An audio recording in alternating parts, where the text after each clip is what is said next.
Are you looking for a super simple strategy to stay organized for the long haul for 2021? I got you. Today I'm gonna share my super simple secret. It's like so obvious, but so effective for keeping your life under control as a busy mom, a busy employee, a busy business owner, just a busy person in general. This tip will work for everybody. Want to know what it is? Just keep watching. Hello everyone, my name is Julie. I'm an occupational therapist where it is literally my job to help people live their best lives, and I coach people, and specifically moms, to help them feel less overwhelmed, more meaningful and mindful in their motherhood. And really my goal is to make motherhood less miserable. I also have 2 kids, age 5 and 3, and I'm pregnant with my 3rd one. So I'm getting to know even more what it's like to live a chaotic life and trying to take back control. And that is why I've created courses and free online resources. All the information is down below. So if you need more support, make sure you check that all out. But let's jump into the video. Make sure you go ahead and subscribe, click the notification bell, give this video a big thumbs up.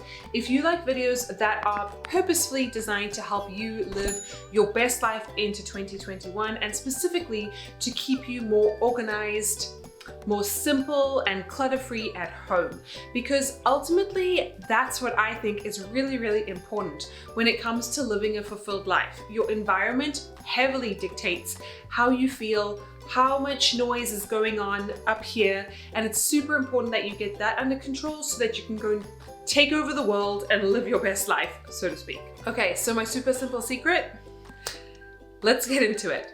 Basically, the way that we work as a family to get things done and stay organized is to assign roles to each person. I have a really easy worksheet that I used, especially when I was starting out and testing this process with my husband. I'll leave it linked down below if you would like to print one out for yourself. Essentially, this is what it looks like. It is 2 simple columns, one for him, one for her, or one for her and him and him. It doesn't matter who it is. And if it's just you, well, then it can just be a column for you as well. But I hope that you do have some help if you have children. But basically it has the times, and it is time blocked, which is a well-known method for getting really, really focused and in control of tasks in your life.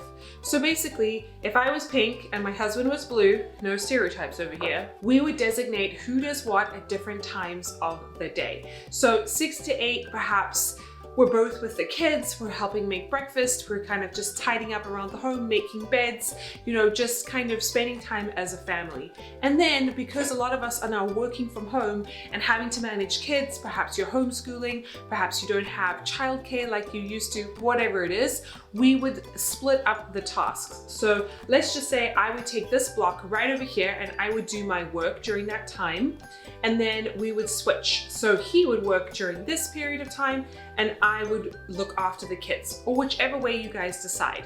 Studies have also shown that really the average person who does an 8-hour workday in an office is only getting about 3 or 4 hours of focused work done if they are lucky.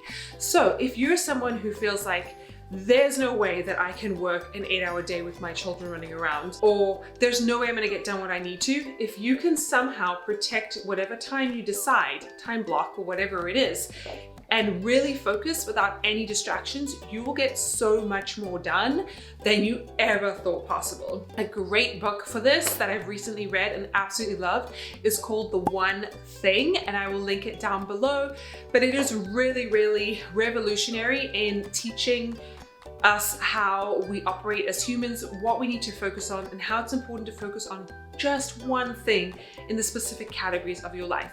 So this kind of follows off that principle as well. And then you would continue your day until perhaps your kids went to bed, and then you can have your own time to do whatever you want. Maybe you need to work a little bit more, or maybe you can spend time together as a couple, whatever it is.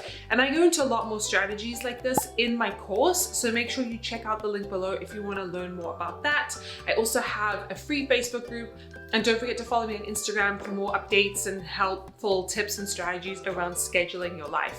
But essentially, that's it. We assign different tasks to different people. So what I've spoken about now is kind of like babysitting kids and work, but the same goes for specific life admin, that I like to call it, that you might have with your spouse. So for us, that could be sell a laptop. Who's gonna do that? If you don't assign someone to that task, no one is gonna take responsibility for it. Or perhaps you need to make an online return. Who's gonna take it to the post office or UPS to actually get it returned? Or maybe you need to bake cookies for school, pre-COVID. Or maybe there's some other life admin thing. You need to prepare for a birthday party, or you need to cook food for a neighbor that's just had a new baby. Whatever it is, you need to make sure that you've assigned roles to those specific people in your home, and that's how you get stuff done. Now, you're not going to get everything done on your to-do list every single day, but if you prioritize and choose the most important thing, that one thing that each person needs to do for that day, or perhaps over the course of a week, you're much more likely to get things done than if you just kind of shout randomly tasks that need to be done. I use a simple whiteboard stuck to our fridge with a whiteboard marker, and I write down the tasks that I feel need to get done for us as a family for that week. And basically I just erase them as they get done. Sometimes I put someone's name attached to it so that we know who is responsible for those tasks.